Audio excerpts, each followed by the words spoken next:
안녕하세요. 글로벌 리스크 책의 조이준입니다. 저희는 주로 제재와 수출 통제 그리고 국제사회에 흘러가는 여러 리스크에 대해서 전해드리고 있는데요. 오늘 세상이 어떻게 변해가는지에 대한 작은 통계지만 굉장히 큰 실마리가 되는 게 하나 있습니다. 바로 유럽이 지난해 제재 위반에 매긴 벌금. 그러니까 이거는 정확하게 제재 위반해서 형사적으로 판결받은 것만 따진 겁니다.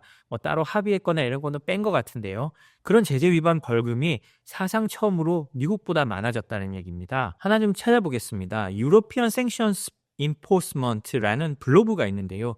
이 블로그는 유럽에서 제재와 관련된 정보를 쌓아가는 블로그입니다. 어떤 이제 법조인이 하시는 건데 상당히 체계적이고 많은 정보가 있습니다. 여기서 따져보니까 유럽, 그러니까 EU 회원국들하고 유럽에서 벗어나 있는 영국, 스위스, 노르웨이 등의 들 모두 따져보니까 제재 위반에 대한 벌금과 유죄 판결이 사상 처음으로 미국보다 많은 것으로 집계됐다고 합니다. 미국의 통계는 오팍, 그러니까 재무부 해외자산 통제국과 상무부 산업안보국의 집행과 벌금을 합친 거고요.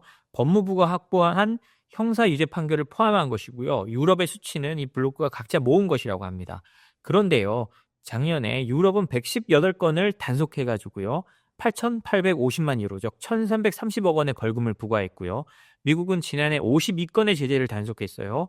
5,680만 유로, 그러니까 853억 원 상당의 벌금을 부과했다고 합니다.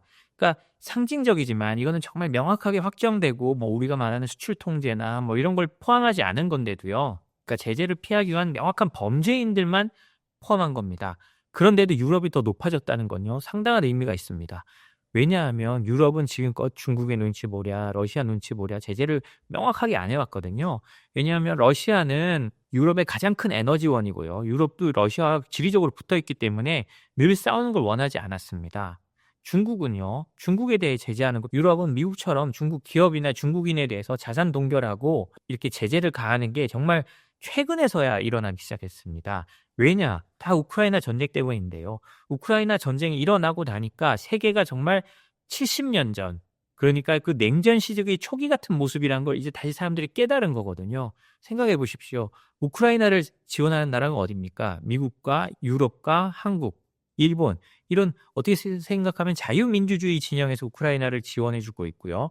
그리고 러시아를 지원한 나라는 중국, 북한이 대표적입니다. 이란도 있고요. 이런 걸 보면 세상이 여전히 갈려있다. 우리가 그동안 냉전 붕괴 이후에 소련이 무너진 이후에 세상이 교류하고 이러면서 그 체계가 사라진 줄 알았지만 그 밑바닥에는 여전히 갈린 철의 장막 또 주계 장막이 있었다는 게 이번에 명확하게 드러났잖아요. 그런데 처음에는 유럽도 이걸 주저했습니다. 그렇지만 우크라이나 전쟁이 3년씩이나 가고 나면서 제도를 정비하고 러시아에 대해서는 지금까지 15차 제재를 했고 16차 제재 패키지까지 EU에서 만들고 있거든요. 이 16차 제재 패키지에는 은행뿐만 아니라 닌텐도 스위치 이런 것도 러시아로 못 넘어가게 하려고 하고 있습니다. 왜냐? 그게 드론 조종기에 사용될 수 있기 때문이죠. 그런 것처럼 이렇게 되다 보니까 유럽도 이제 적극적으로 단속하기 시작했고 특히 우크라이나는 자신의 앞마당, 자신의 발등에 떨어진 불이기 때문에 유럽이 더욱더 열심히 한 걸로 보입니다. 이건요, 한번 이렇게 상황이 정해지면요, 지금 트럼프 대통령이 러시아와 협상을 통해서 전직 종식시키고 제재를 풀어주고 이런 걸 검토하고 있지만요, 미국이 아무리 트럼프 대통령이라고 해도 미국의 제재를 한꺼번에 풀 수가 없습니다. 왜냐? 대부분의 제재는 미국 법률로 규정된 거거든요. 대통령이 법률을 하루아침에 없앨 수는 없잖아요. 행정명령으로 된 거는 어느 정도 할 수 있습니다. 유럽은요, 미국이 그런 식으로 평화협정을 한다고 해도, 그리고 전쟁을 종식시키려고 한다고 해도, 유럽은 거기 또 하루아침에 따라갈 수가 없습니다. 유럽도 대부분 법률로 됐고, 유럽은 더더군다나 모든 국가들의 합의로 이루어졌기 때문에요.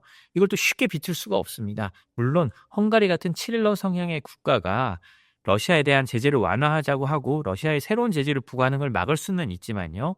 그렇지만 과거의 제재를 하루아침에 취소하기가 쉽지 않습니다. 물론 그 제재들이 대부분 일몰 조항이 있어서 그게 돌아왔을 때 서로 치고 받고는 할 수 있지만 만약에 유럽 전체적으로 안 된다고 해도 각 국가들은 그걸 계속 가져갈 가능성이 높거든요. 그렇기 때문에 이 제재가 쉽게 완화된다고 봐서는 안 될 것 같습니다. 금방 전해드렸다시피 헝가리는 유럽연합에서요, 거의 유일하게 칠러 성향을 띠고 있습니다. 유럽연합은 제재를 위해서는 만장일치를 해야 되거든요. 그때 헝가리는 지금까지 계속 마지막까지 반대를 하다가 자신들이 얻어낼 걸 얻어내고 마지못해 동의해 주는 척 했거든요. 그런데 지금 미국과 러시아가 종전을 위한 협상에 들어가고 있으니까 헝가리도 다시 목소리를 내기 시작했습니다. 헝가리는 우크라이나 전쟁 휴전 협상 시작하니까 바로 이제 러시아 제재를 일부 해제해야 된다고 하거든요.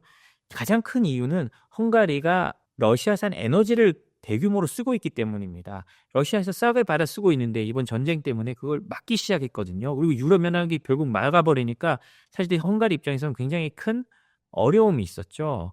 헝가리의 시아르토 페테르 외무장관은요, 워싱턴에서 스콧 베센트 재무장관을 만나서, 미국 재무장관이죠, 대러 제재 해제 가능성을 논의한 것으로 알려졌습니다. 페테르 외무장관은요, 베센트 미 재무장관에게 바이든 행정부가 부과한 대러 제재가 헝가리 에너지 안보를 심각하게 훼손했다고 강조하면서요, 제재 해제 여부는 우크라이나 전쟁의 종료 시점과 방식에 달려있다고 설명하면서 전쟁이 빠르게 종식되면 종식될수록 제재 철회를 빨리 해야 된다고 주장했습니다. 그러면서 제재 중심의 국제 정치가 지속되는 것은 비정상적인 상황이고 향후 제재 체제에서 벗어나야 된다고 말을 했는데요. 이렇게 말하는 것은 베센트도 이런 비슷한 말을 한 적이 있습니다. 베센트 미 재무장관도 자신의 청문회에서 우리가 제재에만 의존하지 않겠다. 그리고 제재를 너무 많이 하면 달러의 지위가 위협받을 수 있다라고 말했는데요. 여긴 근데 좀 차이가 있는 것 같습니다. 베센트가 말한 달러의 지위가 위협받을 수 있다는 것은요, 뭐 예를 들자면 러시아의 중앙은행의 자금 3천억 달러를 동결해버린다든지 이런 것들 때문에 그 중국이나 다른 어쩌면 적성국들이 달러를 더 이상 모으지 않을까, 지급 준비금이나 외환 보유고로 모으지 않는 문제가 생길 수 있다, 이런 우려거든요.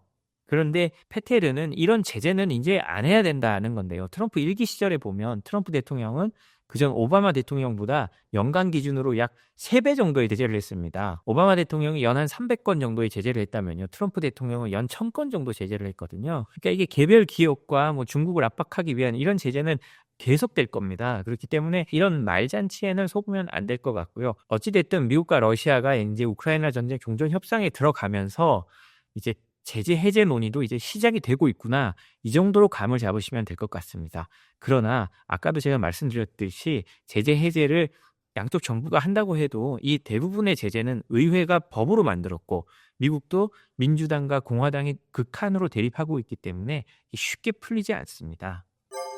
극우단체와 관련성으로요, 극우정당으로 꼽히는 독일의 AFD가요, 235만 유로의 기부금을 자금 세탁한 의혹으로 수사를 받고 있다고 하는데요. 이 AFD의 행사는 미국의 벤스 부통령도 만나고 머스크도 AFD 지도자들과 인터뷰를 하기도 했습니다. 사실 이거는 독일에는 상당히 충격적인데요. 독일 정당들은 AFD가 있다고 하지만 적어도 AFD랑은 절대로 협력하지 않는다라는 게 좌파 정당이든 우파 정당이든 컨센서스가 형성돼 있습니다. 왜냐하면 이 사람들은 나치의 기억이 너무나 아직도 강렬하게 있기 때문인데요. 미국의 부통령과 머스크가 이렇게 AFD가 만나고 있으니까 사실 이게 독일 사회에서 엄청난 충격을 줬습니다. 이 AFD, 그러니까 독일을 위한 대안이 어떻게 자금 세탁 및 불법 정치 자금 수수 의혹이 제기됐냐면요, 2025년 총선을 앞두고 2월 초 사상 최대 규모인 235만 유로의 기부금을 AFD가 받았다고 합니다. 그런데요, 이 기부자는 게르하트 딩글러라는 오스트리아 자유당 출신의 정치인으로 되어 있었다고 합니다. 그런데 보니까 딩글러는요, 대규모 증여를 받는다고 하면서 260만 유로를 어디선가 받았다고 합니다. 그런 다음에 부동산 투자 목적이라고 그걸 적었는데요. 실제로는 그거를 독일 펠른의 광고 전문 회사로 235만 유로를 송금합니다. 그리고 이 광고 전문 회사에서는요, AFD의 선거 홍보 포스터를 제작했는데요. AFD는 이를 현물 기부로 분류해서 독일 연방의회에 신고했다고 합니다.